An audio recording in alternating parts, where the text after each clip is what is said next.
മാന്യമില്ലാതെ പോകുന്നില്ല. എല്ലാതും മാന്യമായി എല്ലാ അവയവങ്ങളും മാന്യമായി കരുതുന്നത് പോലെ നാമും ഒരു ക്രിസ്തീയ സഭയിലെ ഏറ്റവും വേണ്ടപ്പെട്ടവരും വിലയേറെ പറ്റിയതും മാന്യത ഉള്ളവരുമാണ്.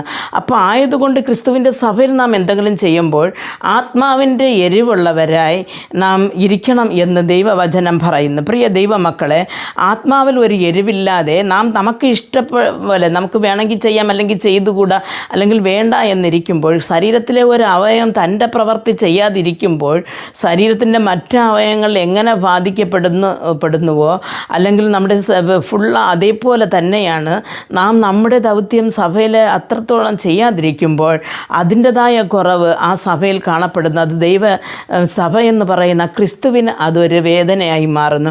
ആയതുകൊണ്ട് നമ്മുടെ ജീവിതങ്ങൾ ക്രിസ്തുവിന് വേദനയില്ലാതെ ആത്മാവിൽ എരിവുള്ളവരായി നാം നമ്മുടെ ദൗത്യം